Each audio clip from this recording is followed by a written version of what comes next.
Welcome everyone to our RDA meeting on this beautiful sunny day. Before we begin this meeting, I'm going to read a statement. Because of the COVID-19 pandemic and our desire to comply with Governor Herbert's orders and the Salt Lake County Health Department orders, we have determined holding an in-person redevelopment agency board meeting would not be a wise practice. On March 18th, 2020, Governor Herbert issued Executive Order 2020-5 suspending the enforcement of provisions of Utah Code 52-4-202 and 52-4-207 due to infectious disease COVID-19 novel coronavirus, and the mayor issued Emergency Executive Order 20-02 on April 1st, 2020. These orders allow for public meetings to be held remotely and electronically. We are holding today's RDA meeting via video conference, and the meeting is being live streamed at www.murraycitylive.com. If you have a public comment to be submitted to the RDA, please do so via email at rda@murray.utah.gov. I'm going to say that one more time. rda@murray.utah.gov. We do not anticipate any issues, but are relying entirely on technology to host this meeting, and we may encounter unexpected circumstances. Please know we are doing our best to be open, transparent, and accessible during these difficult times. I don't know why I always think of Diane when I read that, but I do, Diane. You're the one that I'm used to hearing that read. Okay, so welcome today, June 16, 2020. Is that amazing to think that we're midway through this 2020 year? It probably seems like the last few months have been about 3 years worth. But believe it or not, it's only been a few months. But so anyway, we're excited to have everyone here, all council, board members of the RDA, and the mayor and Brent. I try to say everyone's name. GL, Melinda, the mayor, Doug, everyone. Welcome here, Jan. Thank you for all being here. Trey is going to present today too. We will begin with approval of May 19, 2020 meeting minutes. I'll ask if there are any questions, corrections, or discussions on that. And if there's not, I'll ask for a motion. But go ahead if there's any questions or discussion on it.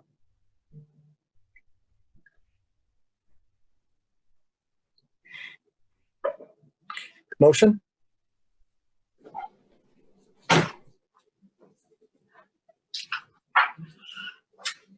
Okay, I'll make a motion that we approve the May 19th, 2020 minutes for that meeting of the RDA.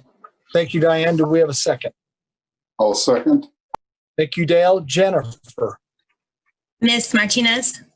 Aye. Mr. Cox? Aye. Ms. Dominguez? Ms. Dominguez? Aye. Sorry, my internet's acting up. Ms. Turner? Aye. Mr. Hells? Aye. Thank you, Jennifer, for the roll call. Next on the agenda is the public hearing that we talked about. Discussion and decision on a resolution. Citizen comments. Excuse me, that's what I meant to say. Citizen comments. Melinda, do we have any citizen comments, or Mayor? Do we have any? I have not received any through the email, but I did have a phone call earlier today from Delyn Barney, and he simply just wanted to express, I guess, curiosity about the process that Trey has been working on the last several months on the right-of-way acquisition with the Fraternal Order of the Eagles. So he just wanted to know more information about it. Not really any type of public comment, but just want to let you know that we had received. Great. And Mr. go ahead, Chair, Mayor. I did not receive any comments in answer to your. Thank you, Mayor. Okay, then we'll go ahead, and we're going to be talking about that later. So thanks, Melinda. Okay, so we'll move on to public hearing, or item number 3, our public hearing discussion and decision on a resolution approving the redevelopment agency of Murray City fiscal year 2020 and 2021 budget. Presenters are Melinda and Brenda. Welcome. All right, let's see. Is my screen sharing? Not yet. Not yet. All right. Hold on. Yes. Okay, got it.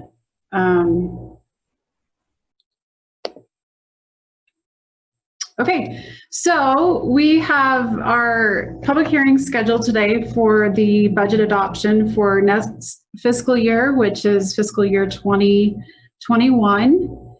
Largely, the budget is the same this year as it has been in previous years. The total expenditures are $3,421,111, and that includes a variety of expenses. We have bond payments that we make. We have the tax year 2020 TIF payments, and the homeless shelter contribution that comes out of the RDA funds as well. We have $200,000 that's set aside for the construction of 4250 South over in the Fire Clay area. That actually is TIF money that's been withheld from previous TIF payments to developers to help remediate the parking issues over there in Fire Clay. So that's actually coming out of developer funds and not necessarily the RDA funds. We also have a program with NeighborWorks where we provide affordable housing services. That's on a reimbursement basis, but we do have some funds set aside in the RDA for that.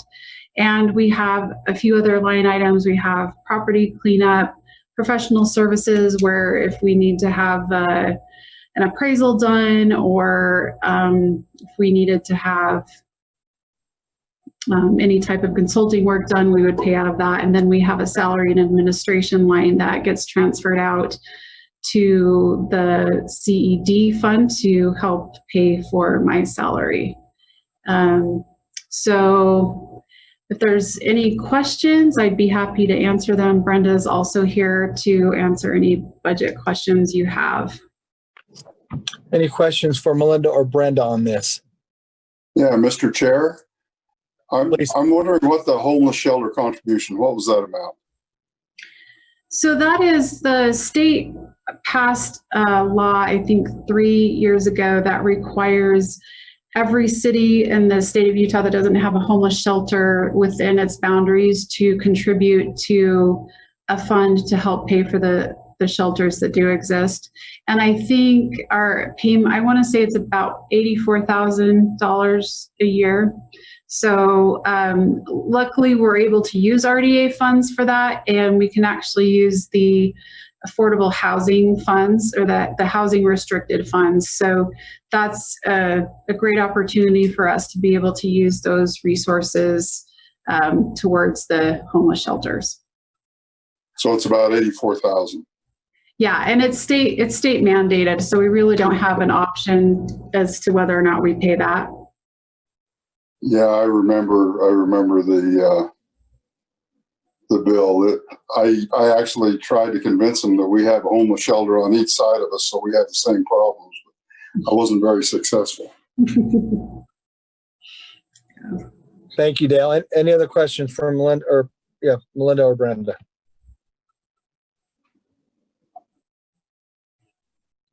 Okay, seeing none, this is a public hearing, so we need to have a discussion regarding this and or a motion. Brenda or Melinda, can you take that off there? And we're trying to get everyone back on. Oh, yeah. Sorry. It's so hard. Isn't it crazy? It seems like that if that's not off, then we can't see each other, and it's so easy. There we go. Thanks, Melinda.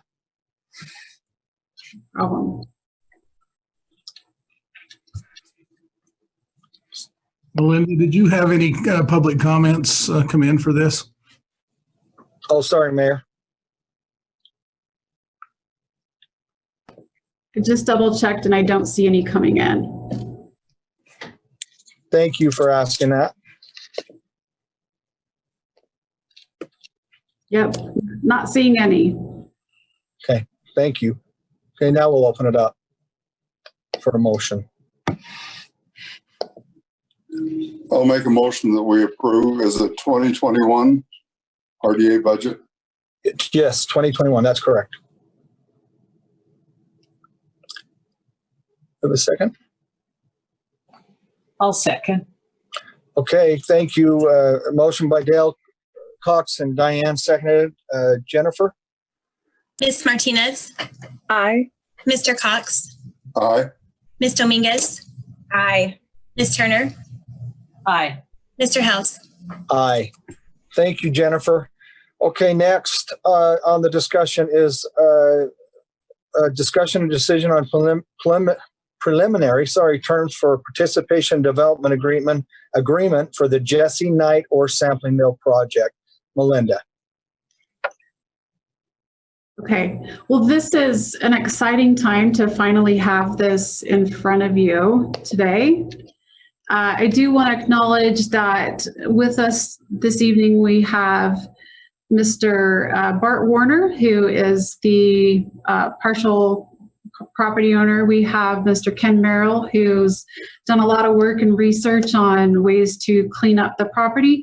And we have also Mr. David Baird with us, who is assisting Bart and Ken with the economic development portion and the TIF portion of the project. So just real quick, some basics about the project. We've got just a few photos here I'm showing.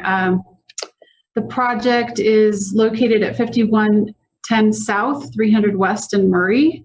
It's a pretty visible building from the freeway, from the area. It's formerly was used as an ore sampling smelter site and has been abandoned for, I think, about 70 years. So Bart and his group are proposing that they renovate the shell and convert that into a new office space. And the estimated value of the project is $9 million. The development impediment that exists over in the ore sampling mill project area is contaminated soils. In particular, the ore sampling mill site has lead arsenic and also has radium. So it's a particular challenge because of the radioactive materials that are over there. The funding request that they've come to us with is for $2.5 million, and that would provide enough funding for them based on the estimates they have at this time to remediate the site in its entirety. They are not interested in doing some type of a on-site repository. They want to completely remediate and clean the site. So just, again, the basics here, the course of 20 years, the community reinvestment area would produce a little over $7 million of TIF financing. Their project valued at $9 million would produce $1,974,612. And again, they're asking for $2.5 million. So the additional funding that they would need that their project would not generate on its own would be about $525,000. So if you look at the math on that, the CRA will again produce over $7 million. If we are to dedicate the $2.5 million to the ore sampling mill site, there should be approximately about $4.5 million left over for any other projects or needs that may come up through the course of the lifetime of the project. So this has been a long time in the making. Actually, the conversations on this started before I was even here with Murray.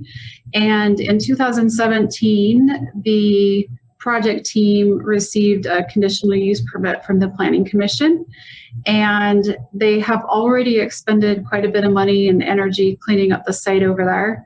and have been in conversations with the state DEQ on what would be needed to clean up the site.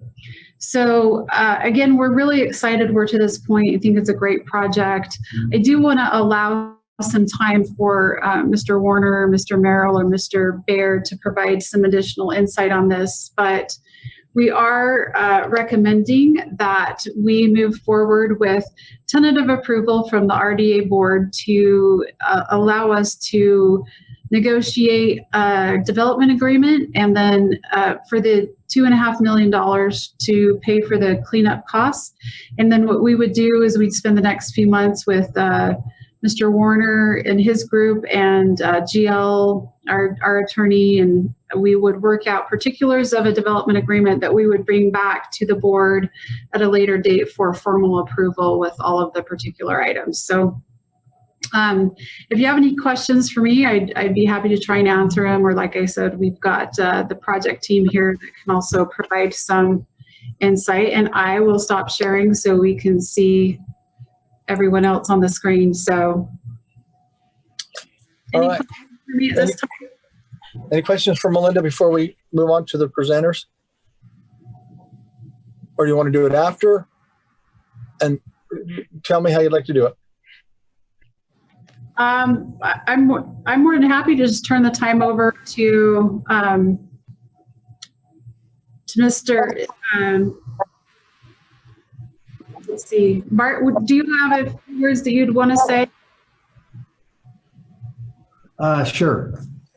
I appreciate all of your willingness to meet and try to keep this thing going. Melinda took it over when it had kind of died. I don't want to waste a lot of time with history, but I assume there may be some new members since 2017 when we started this project. My interest is a couple of things. Number one, I'm fascinated with Jesse Knight. I don't think a lot of people in Utah understand who he is and what he did and what he meant to the state of Utah. If any of you are interested, I've actually had some copies of a book about him that his son William Knight wrote in 1940, but he's probably the ultimate example of an entrepreneur and a philanthropist that really started 80 companies that and really employed people through the Depression, doing things that didn't need to be done just so they could have a job, and quite an amazing individual.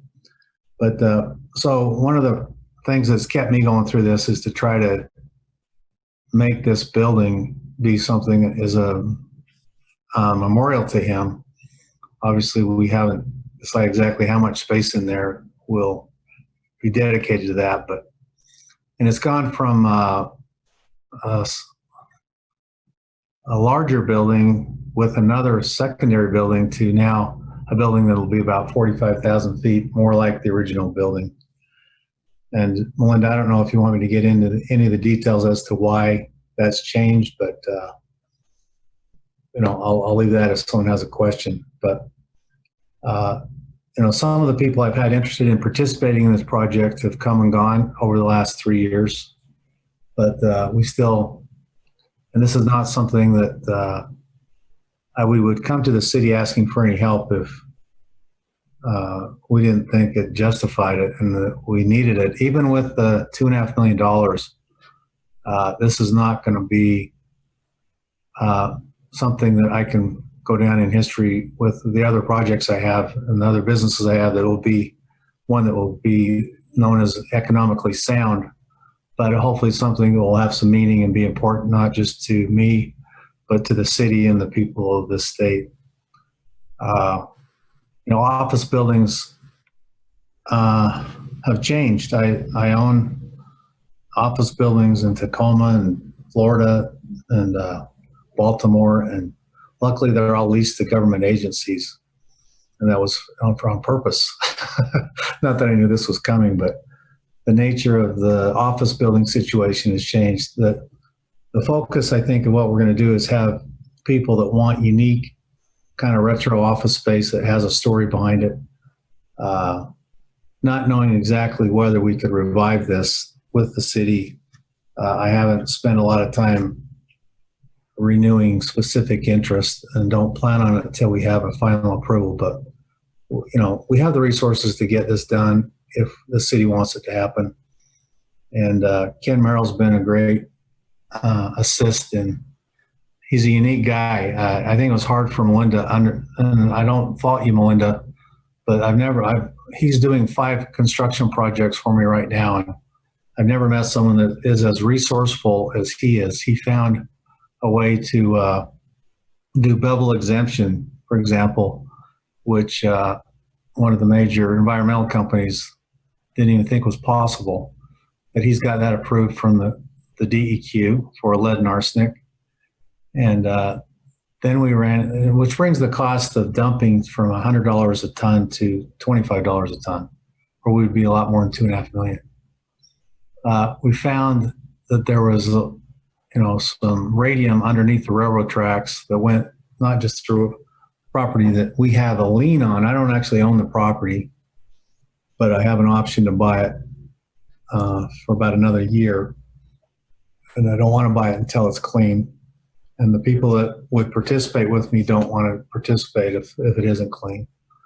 So, but when we found there's radium, it just blew the thing apart because the city didn't want to have to clean that up on the easement that we were going to get.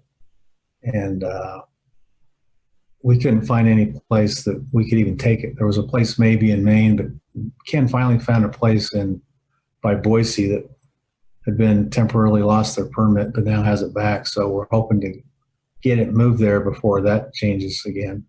And he's done hundreds of hours of work doing things that have totally impressed the DEQ. And he's retained an employee that has actually retired in the process of working with us. And Ken can talk more about that if you want. But the radium has been the issue. And again, we've got to haul it in trailers that are covered and have the HAZWOPER certifications clear up the west side of Boise. And we don't know if that's 500 tons or 1,000 tons, but it's another $500,000 to $1 million that we weren't planning on. So anyway, we're hoping that we can get a development agreement so we all understand what we were all going to do or not do. And the basic plan that you've seen is planned to be similar, basically the same without the extra building, which the very corner top end of the property we know has a piezometer in it that is monitoring contaminated water coming from property owned by the city through this property. We don't want to deal with that. It doesn't really help us on parking. So one of the things that's important to us is that we can subdivide the property, cut that part off that's really not usable, and it would just be another additional expense, and just have enough parking to, do it right for the remaining property and building. So thank you for your help. And, this has been a long time coming, but we're at the point where, we need to move ahead, or I need to just sell it. But we're encouraged that Melinda's pushed this thing to this point and hope we can get a positive response in this meeting. Thank you. Thanks, Mr. Porter. I did have a chance. David Barrett, I want to mention him if I can. Melinda knows him, and I'm sure some of the rest of you, but he's been a big help. He's helped us on some other properties, and I think he has everybody's best interest involved. I really respect David and his ability to look at all sides and do what's realistic and good for everybody. And I appreciate David, and hope everybody understands what his role is, and is to make something happen, not just give an advantage or hurt anybody. But anyway, thank you, Melinda. Thank you. Yeah, I was going to say I've had the opportunity to speak with the other board, with the board members over the last couple of weeks, and given them a little bit more information and background about the subdivision and how that would help to also reduce costs of the hauling off of the contaminated materials. I've also let them know how I think Ken is incredibly bright with what he has figured out with the bevel exemption, And essentially that allows the cleanup process to be less expensive because the waste can go to a local landfill versus having to be hauled off to a special landfill. And Ken, I think really single-handedly was able to figure that out. So I think they really, this group has really taken a look at every angle of the project and tried to make the costs as as reasonable as possible. And I'm actually going to steal some of Mr. David Baird's words and say that this ore sampling mill really sits on the doorstep of Murray City. As you drive by the I-15, it's highly visible.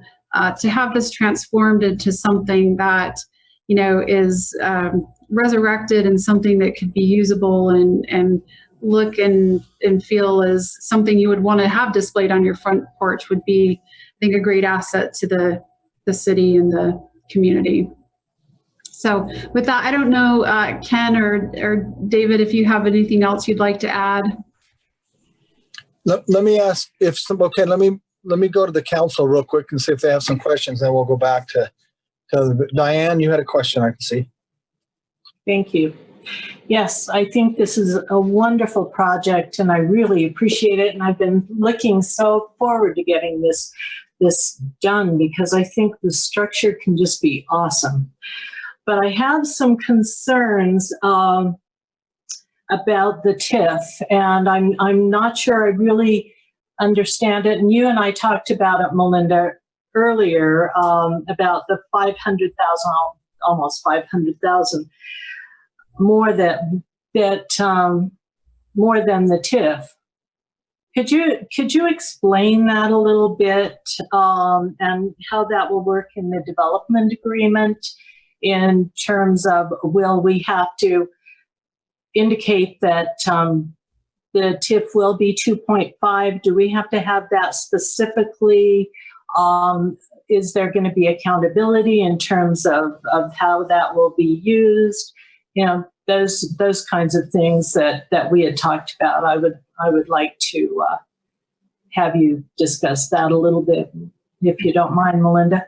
Yeah, thanks, Board Member Carter. So those are great questions, and as we were to move forward with the next steps of negotiating a development agreement, those fine points would be worked out, but essentially what we would anticipate doing is having a development agreement that would state not to exceed amount of $2.5 million.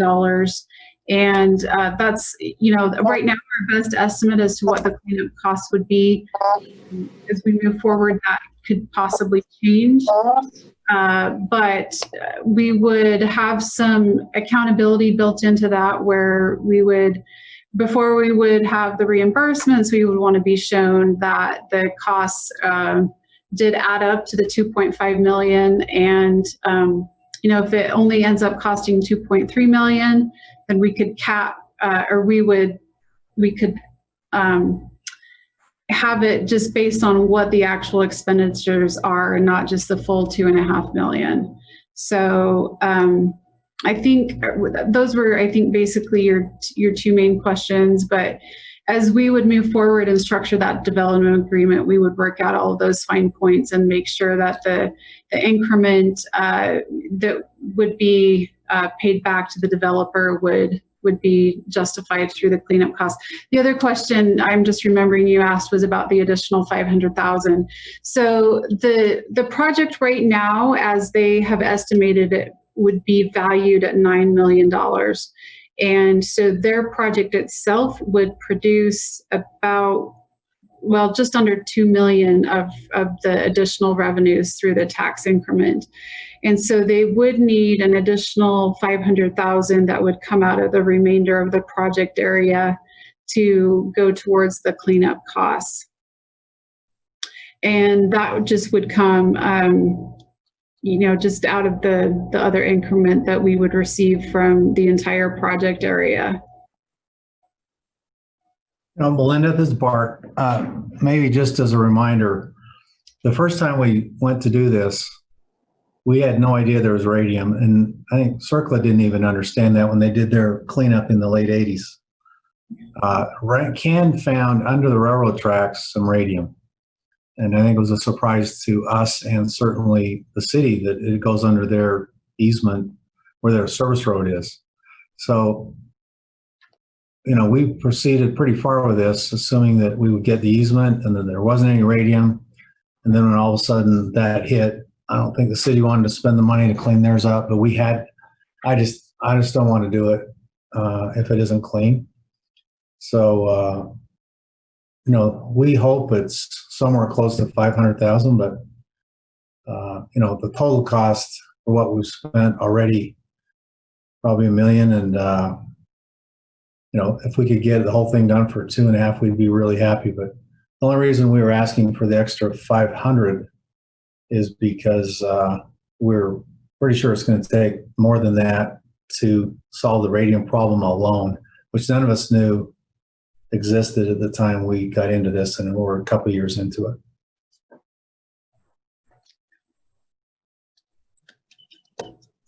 Thank you, Diane. Did that answer? Yeah, it did.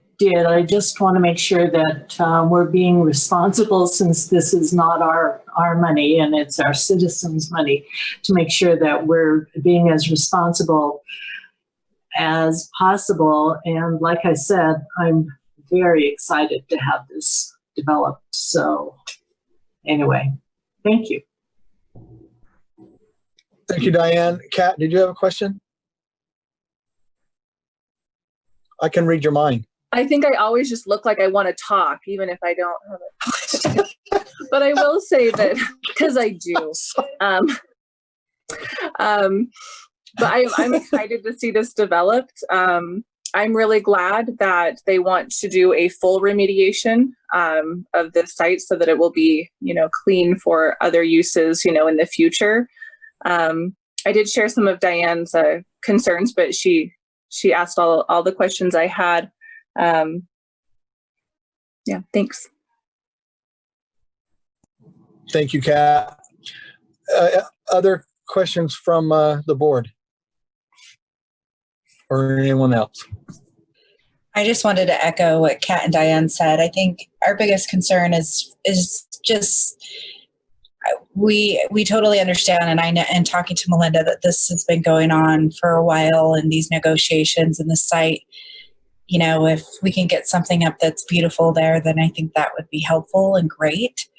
So I really look forward to moving this project forward. And I think it's, the process of just wanting to be transparent and with the money and the TIF funding and where it's going, and making sure that is available to our citizens as well. So thank you so much for that presentation. Thanks, Rosalba. Mr. Chair. Any other? Yeah, Brett.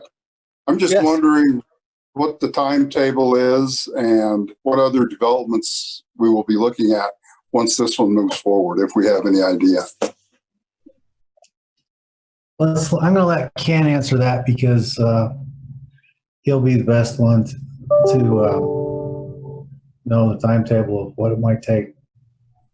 The timetable on it, basically, as soon as Bart gives me the go-ahead, we will start preparing to excavate the contaminated materials and separate them on site. They'll have to be examined at that point or retested to make sure that the radium material is separated from the lead and arsenic, and the lead and arsenic does not contain more of the radium than is allowable for the landfill site. So that takes about 6 weeks. There are several steps in the process to go. Once those processes are all done, then we can start to export that material. I'm guessing it'll probably be very late fall before that material gets exported away. And let me back up just a minute before I answer the entire question. I don't think Bart ever dreamed that this would happen. I remember the very first time I walked through this project with Bart, the architect and I walked through with him, and we both echoed the same sentiment, and that is, Bart, this is a money pit.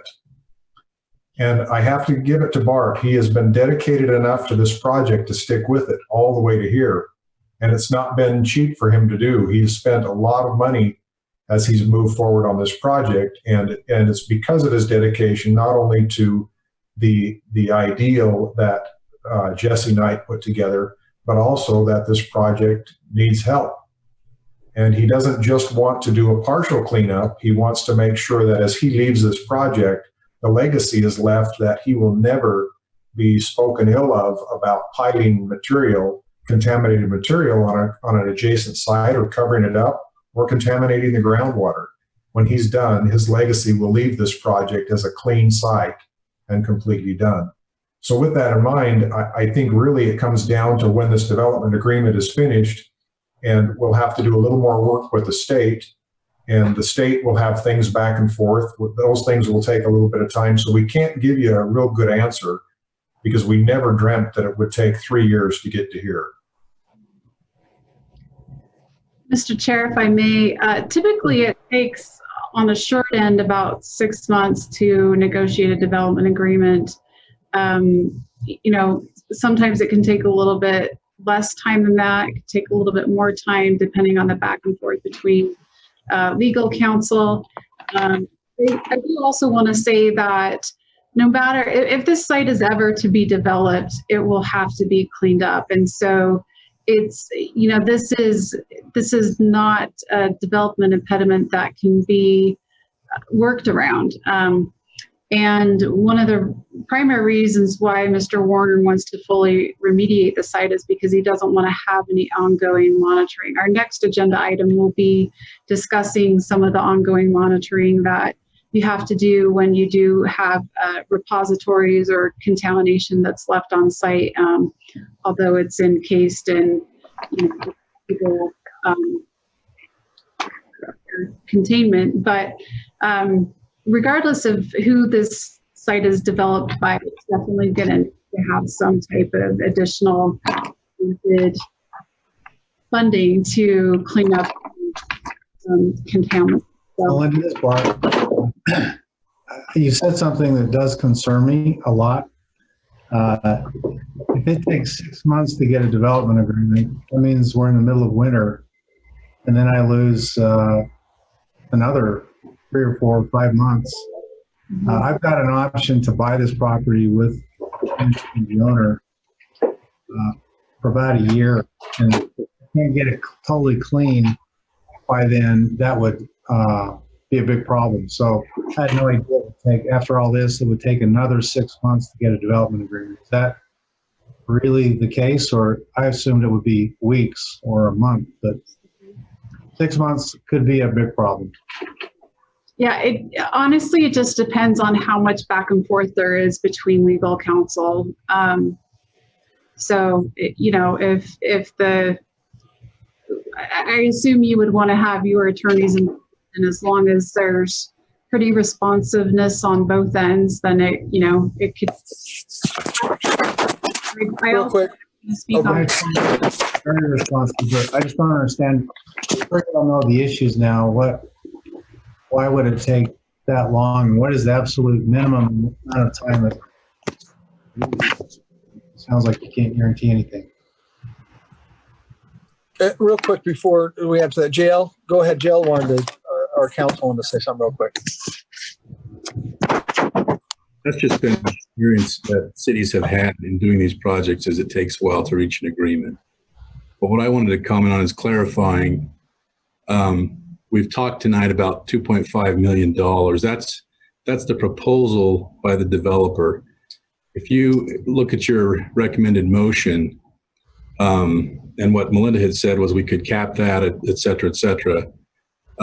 You're not agreeing, if I'm understanding you correctly tonight, to $2.5 million. What you're agreeing to is pursue a development agreement with the proposal from the developer of $2.5 million. Is that what I'm hearing the board say? I believe that is correct. Am I understanding that correct from everyone? Yeah, that's what I'm understanding as well. I just want any misunderstanding down the road, having somebody come back and say this amount, if that amount is not what's produced by the project or whatever else. So as long as we're understanding that 2.5 is not, you're not agreeing tonight to that amount, but you're accepting that as that's what they're saying their proposal would be, or their estimate is, but you're not bound to that. Sure, we understand that until the agreement is formed. Oh, that's good. That's helpful, GL. Thank you. Okay, so it sounds like, Melinda, probably you and Bart are going to need to be able to talk a little bit about that. Bart, by the way, it's nice to see a face. We've heard your name for, gosh, Diane and I have heard your name forever. We didn't really know you existed. So we're glad to see a face to all this. And we honestly, and I think I can speak on behalf of everyone, and Diane already said it earlier, and I know the rest of the board has said it. We are so grateful that you have put such an interest into this. And we have been looking forward to this for a long, long time. And, you know, there were times, I'll speak frankly, that I thought, oh, is this ever going to happen? And I've honestly mentioned many times, I thought, I've heard this huge number that Mr. Warner has spent. And it was scared me because I thought there's no agreement or anything, and you'd spent so much money. So we know you have put a lot of money and time and with Ken and Mr. Baird, and we get that. And so I think we're all on board to look into this and wait for Melinda and the mayor to present exact figures that you're requesting. And then, but as of right now, I mean, we've already said it earlier, and if anybody disagrees with it, say it now, but we absolutely want to see this move forward to see this agreement. Am I correct? No, I appreciate that. And again,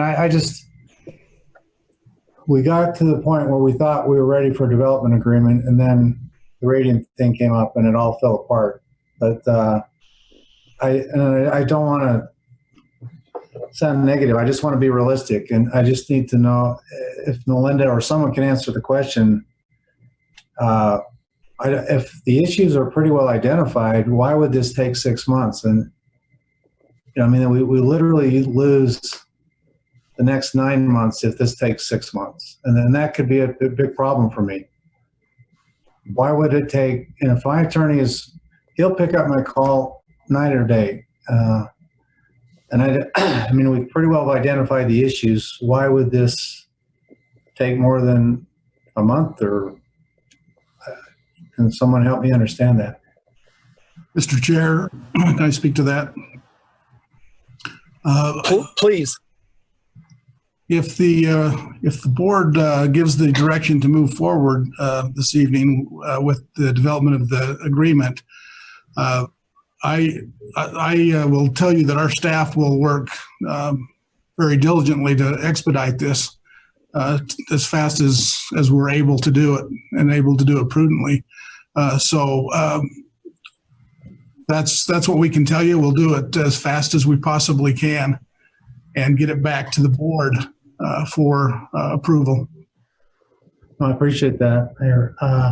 But just, Melinda, can you tell me, logistically, you've thrown that number out 6 months as being normal. Do you really think that's what this would take? There's a lot of development agreements that are a lot more complex than this. So, I think this is a lot more straightforward than other development agreements. There's no utility relocations. There's no affordable housing funding. So I think honestly, it just generally, it takes a lot of time to go back and forth between legal counsel. But if your attorney is going to be responsive, I think that'll just hasten the process. And the other thing is we will have to bring back a formal agreement to the RDA board for final approval. And we meet monthly. So, on the short end of things, if everything fell into place, the next time we'd be able to have a formal approval would be the 21st of July. And then we have a meeting in August as well. So, So I kind of want to pitch that back to you, Mr. Warner, but I think really the longest time is having the legal counsel review. But this is a more straightforward development agreement than a lot of others. Can I just add one quick thing here as well? David Baird, obviously, so I'll be doing some of the heavy lifting on the details of the development agreement and the TIF structure. We understand that obviously that we can accelerate that time frame if we are responsive. It's much like you hear an architect submit a plan to your building permit area, and then they get red lines, and then they don't respond to the red line very quickly, right? So, we make the commitment that we will respond quickly to concerns of your legal counsel there, and we can help expedite that to the best of our abilities. We have lost a considerable amount of time on this project from when we thought it was going to move forward, potentially 2 years ago. Time is running out. Time kills all deals. And with the seasonality of this, waiting for another 6 months is almost a death knell. However, we all know that that is the case, and we will make the personal commitment that we will expedite our side very, very quickly. We just respectfully request that Murray City's council can do the same. And then I think we're good. We're good to go. Okay. That's what Mr. Mayor just has indicated. So, Yeah, I agree. I think we're all on board and to get that agreement. And like the mayor said, they will get that done. And Melinda, Bart, that they'll get that done very quickly. Okay, that is going to be critical. If we didn't have an agreement for 6 months, I don't see where it's realistic we'd have the site guaranteed to complete that before my option expires. So, can I make one comment also? Please. I would think that there was some hesitancy here. It sounded like that we proposed this 2.5 million to clean it up, and then there was a hesitancy whether you're kind of committing to that or not. I think that to move forward in good faith, if we spend another 6 months trying to get there and then end up $400,000 or $500,000 short, it's going to leave this project stranded again, and this project will go away. So I think we need to make sure that there's enough good faith to move this forward. There don't seem to be other projects in this TIF that are pressing to gain any funds. And so the funds will not be used if they aren't used by this project, perhaps, and literally go away. yeah, maybe I didn't understand what was said earlier that, if there isn't I have no doubt we're going to spend more than $2.5 million cleaning up this site, not counting any construction. So if there's hesitancy with the board, the council on that amount, if we can validate that's what we've spent, I would like to know that now, because I don't want to have to continue spending money with Ken and legal people and then find out that, maybe you weren't really that committed to.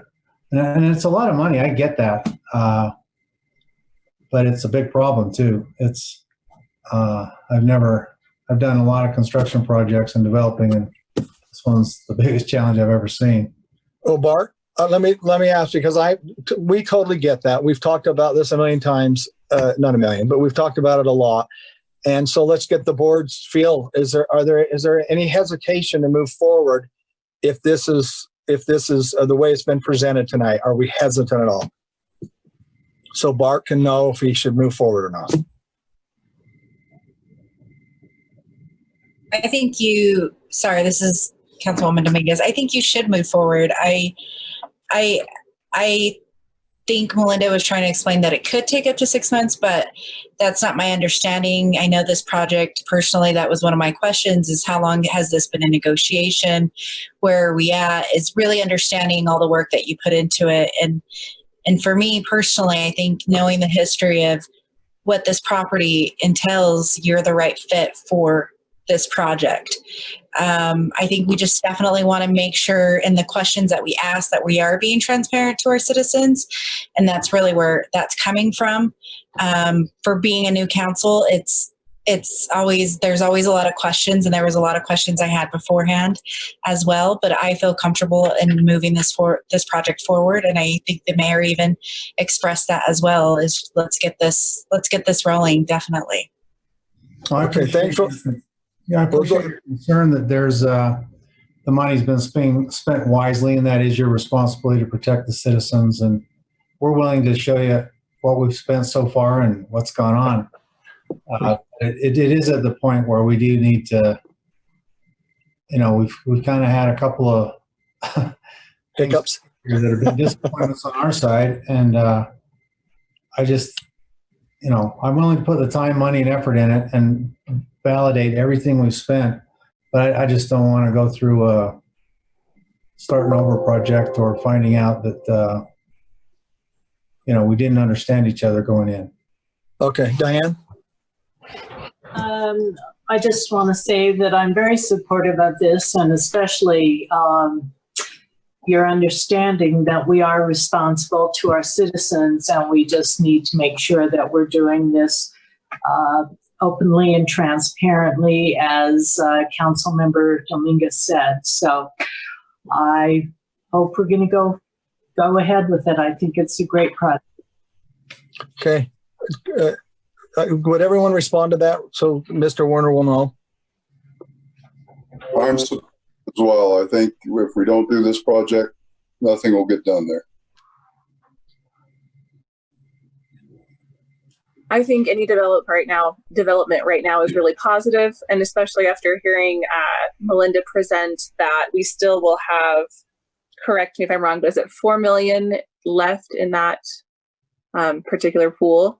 Yes. So it sounds like Mr. Warner is a fabulous fit for this development project, and I think we're really fortunate to have him and excited to see some progress. And I hope that as a city we can move as quickly as possible so that they can have as much of the season to really get to work. Okay, Mr. Warner, you got all of us saying you have our support to move this forward. So I appreciate that. Okay, Melinda, anything else on this, or Mayor?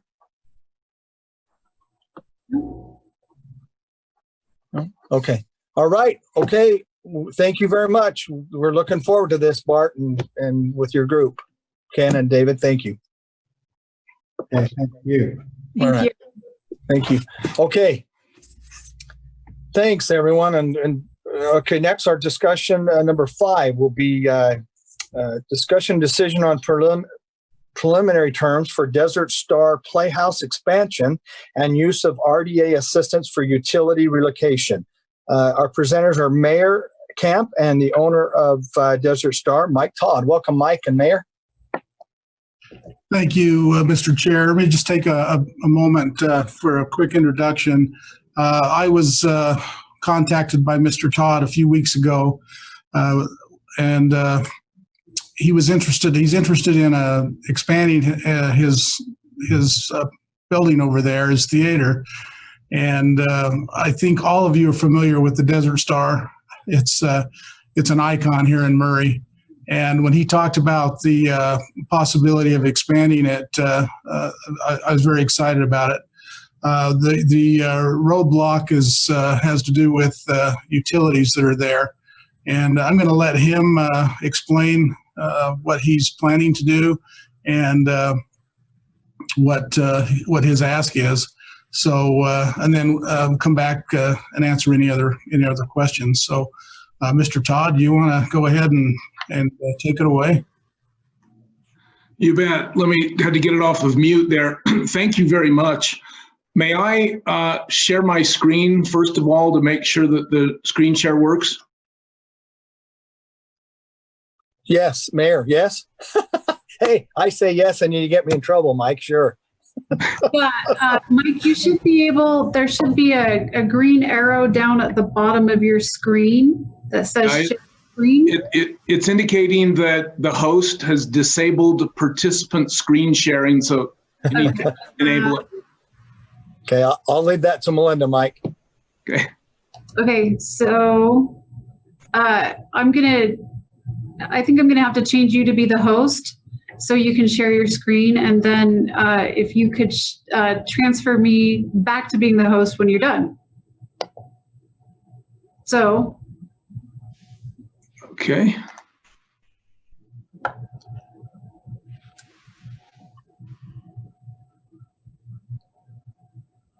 Okay, we can see it, Mike.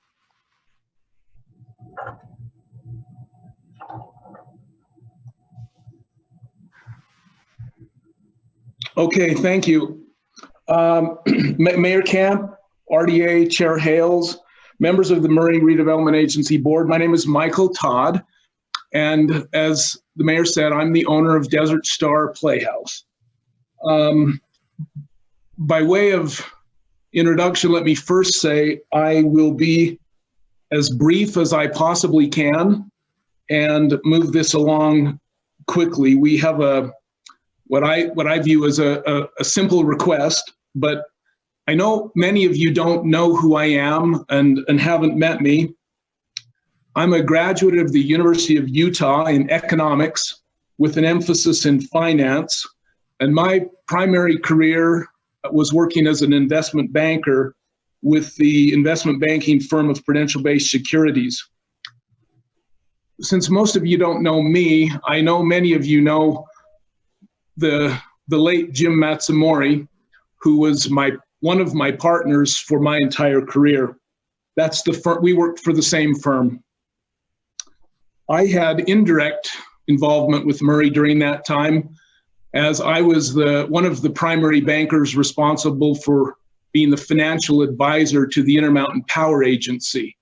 And much of my career was on that one project.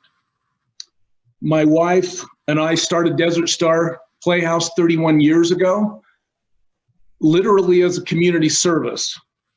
And we were both working at the time. She was working at the university as a teacher. Desert Star is both a theater and a banquet center.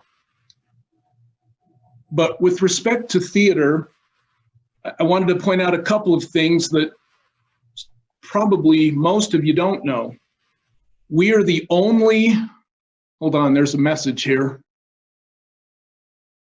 Oh, okay, so if I'm the host, Melinda, do I want to admit someone? Yeah. Okay, sorry, I'm not used to being the host. Yeah, Okay. it's probably someone for the 6 o'clock meeting, but Okay. yeah. What most of you probably don't know is that Desert Star is the only for-profit theater that operates year-round in the entire state of Utah. And by saying that, I mean we're the only theater that pays sales tax. In fact, we fund literally all of our competitors with that sales tax through ZAP tax. We don't get ZAP tax, they do, and it comes from the sales tax. Over 31 years, we have literally paid millions in sales tax. Another additional thing I would like you to know is we own our building. The last thing by way of introduction is we're not necessarily the small little theater that we appear to be. We're actually much more sophisticated than that, and we work very hard to portray the image of the small community theater that we have become known as. And we're proud to say that we're a for-profit theater, the only one, and that we've been that way for 31 years. Before you today, my statement is simple. We need to grow or we'll die. In order to survive in this, what is becoming the new normal, we must grow. My specific request, and I will show you in the presentation, is to relocate some overhead power lines and relocate an approximately 100-year-old sewer line. As you can see, the front of the building is quite nice. When we go to the back of the building, okay, it's not working. There we go. This is the back of our building. And I know only one of you is intimately familiar with it, and that's my wonderful neighbor, Councilman Dominguez. We, as you can see from this presentation, we've got a long way to go in the back. And some of you know why it is the way it is. It involved years and years and years and years and years of litigation, but that's all resolved now. We're ready to move forward with, we were ready to move forward with renovating our parking lot, but now we want to expand that into renovating our theater and also new construction with our, with our theater.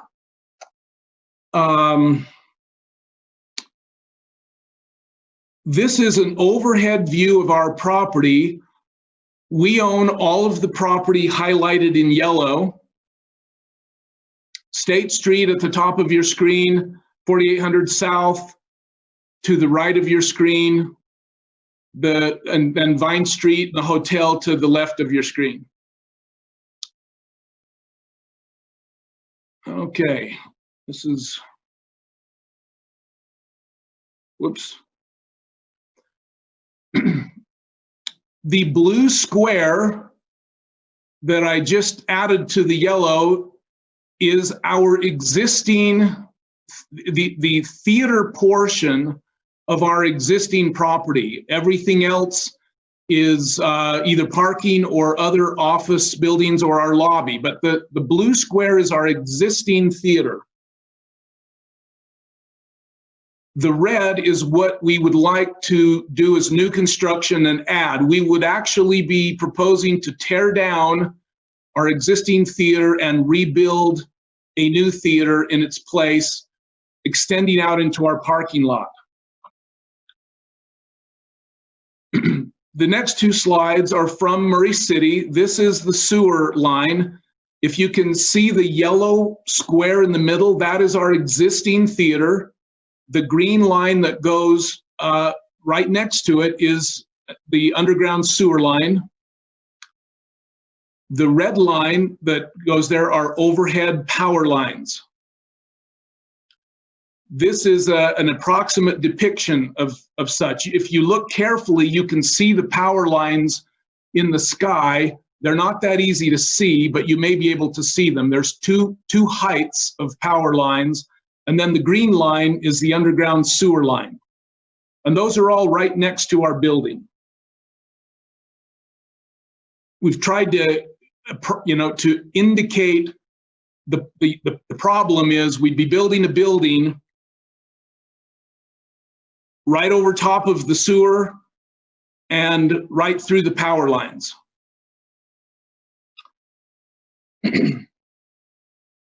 Our request is simple. We would like assistance with relocation. We've mocked up a couple of relatively simple indications of what the project may look like in the future.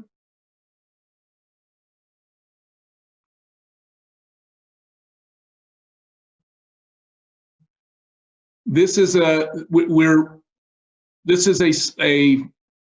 plan of the new theater, and this is an indication of some of the types of features that we would add or that we would like to add in and near the entrance to the theater. Melinda, I don't know how to give it back to you.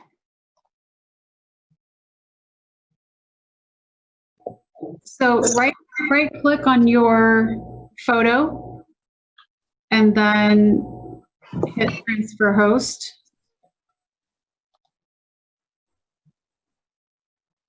When I right click on my photo, it says mute my audio, stop video, rename, pin video, spotlight video, Okay. edit profile picture, or hide self view. Let's see. Well,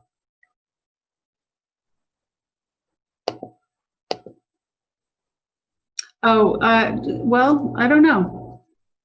Any tips, Jay?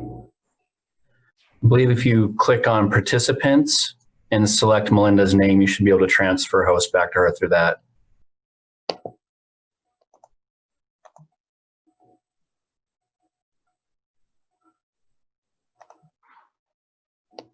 Okay, I think you're the host now, Melinda. I am. Good job. Good job, Mike. I promised I would be brief, tried to keep it simple. I'm available for any questions. As I need you to know, we're just at the beginning stages of this discussion and this idea. And so we have a lot to do.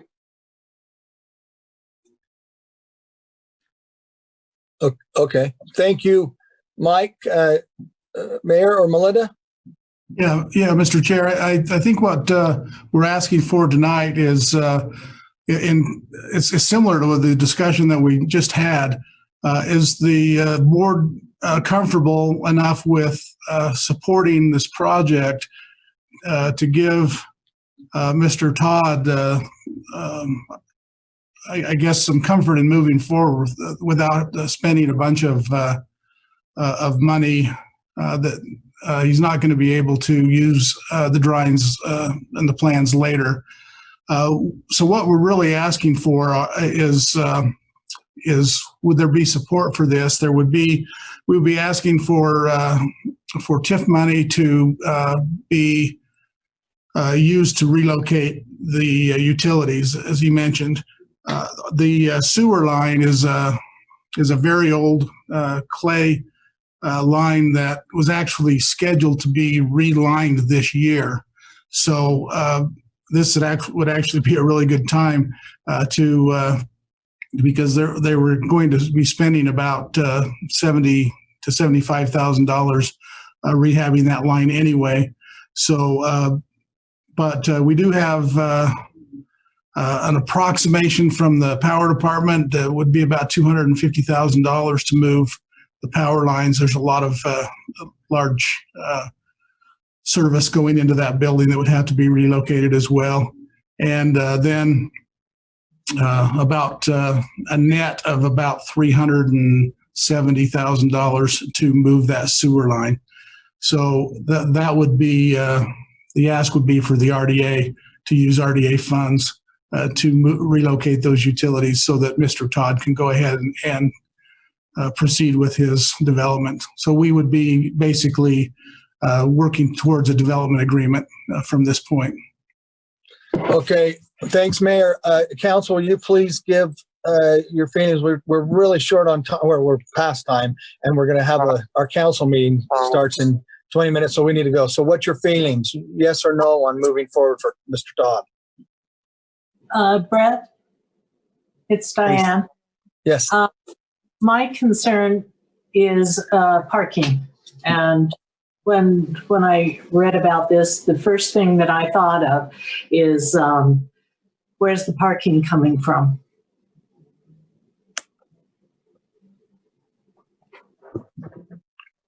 Go ahead. You want to answer that, Mike?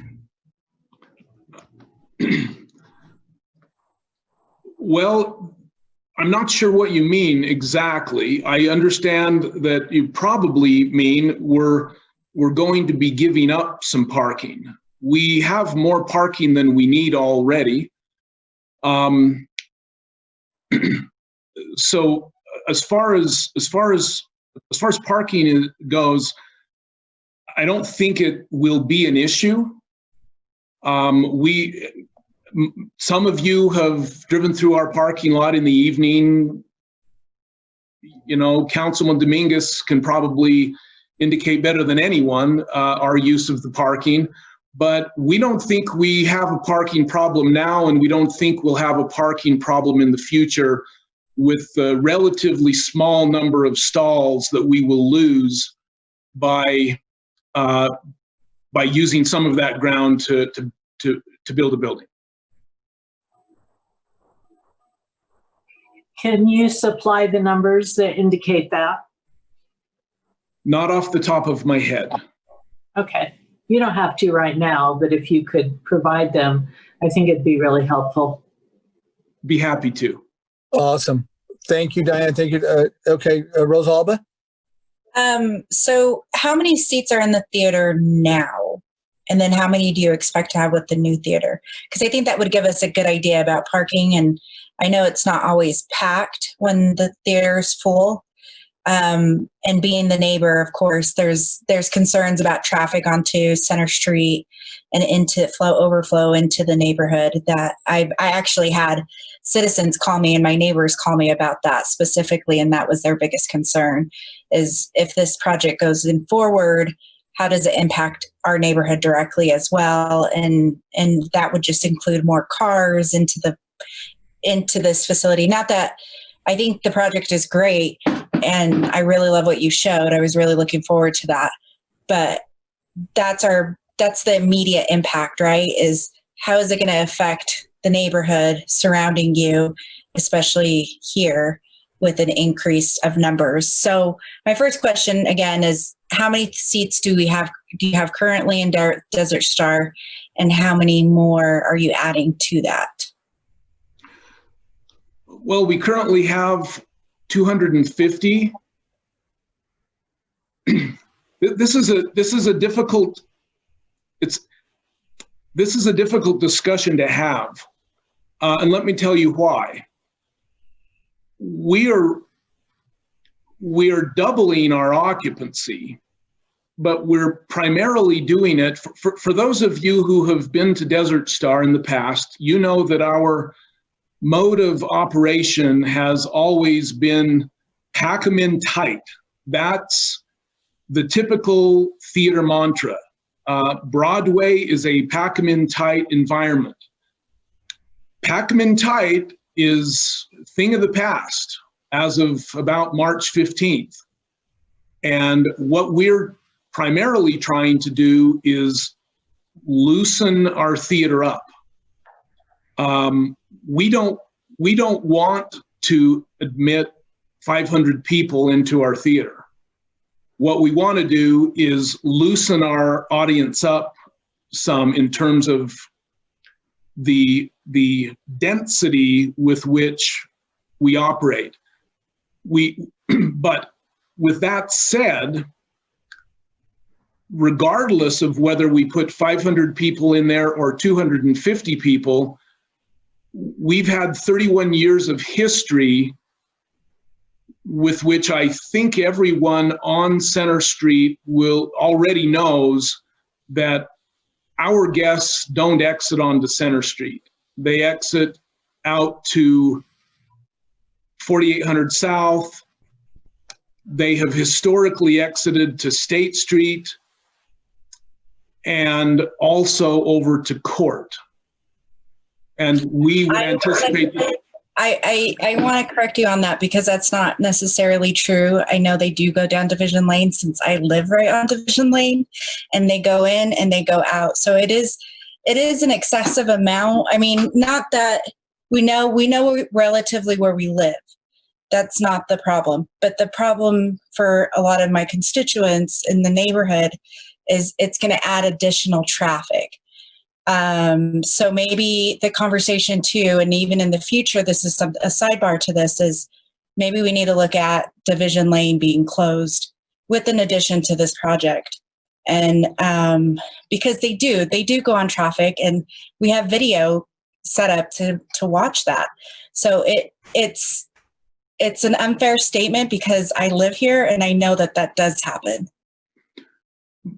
May I, and thank you for that. May I say what we have been saying for many years? We would be happy to close the access to Center Street. It has always been the city that has required it to remain open. Thank you. I appreciate that. And I know we've talked about this briefly, and I don't want to take up too much time about that. So I do appreciate you stating that. And I know with security back there, you do have security and they do try to traffic and guide people in the other directions. I do want to state that as well. But I do know that they do use Division Lane too. And that's not just your facility. It's every business back there as well. So I'm very much aware of that. Thank you. Okay. Thank you. Mr. Chair, can I add a comment? Please. As far as the parking is concerned, obviously the Desert Star will have to meet the parking requirements as part of their approval process. So it's not like that they're going to be able to build the theater without having adequate parking per our codes. And we can certainly work with Mr. Todd on traffic patterns and those kinds of things if they're a concern. Those are usually addressed at the Planning Commission. Okay, thank you, Mayor. Thank you, Mike. Any other? So what's the feel as far as Mr. Todd moving forward with these things that we've talked about? Well, I just wanted to say thank you, Mr. Mayor, for bringing the numbers that will be for the power and the water. That was really helpful to get an idea of that. So on the financial side, I feel really comfortable with this project, and I appreciate the explanation of the density issue of trying to problem solve the cramped theater in our new normal moving forward. So I really appreciate explaining that. So as long as the density and traffic issues, which the mayor mentioned where those will be sorted out, that we keep those in mind, but I support it moving forward. Okay. Thank you, Kat. Diana Dale?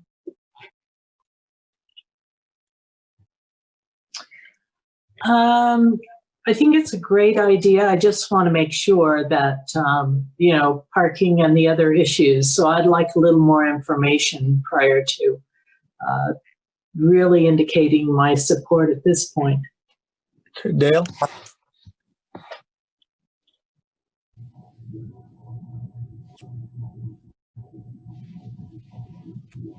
Dale, you're muted. We can't hear you. Oh, you're muted, Dale. Sorry.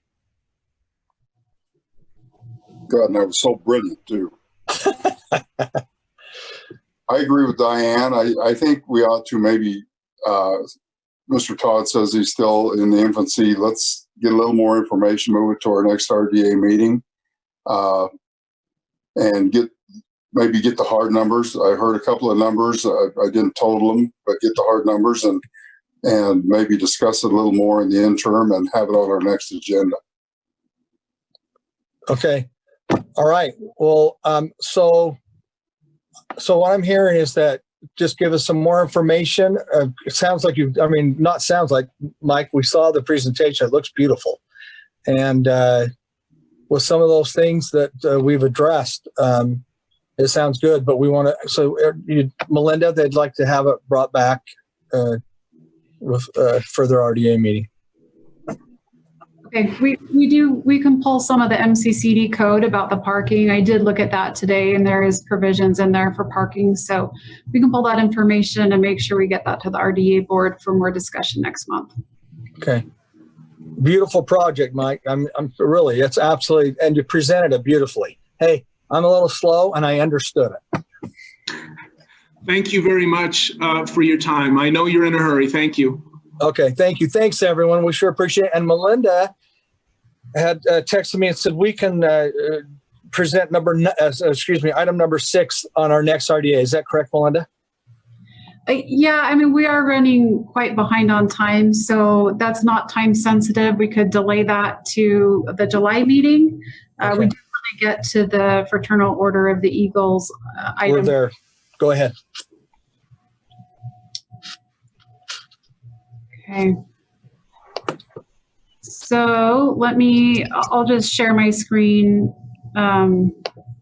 Trey, and pull up the presentation with the exhibits.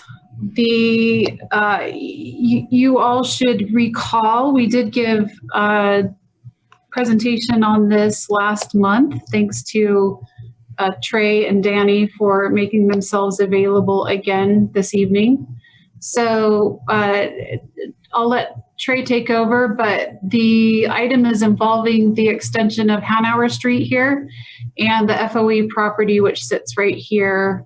And here is the exhibit that Trey can use to kind of explain more specifics of the transaction of the right-of-way acquisition.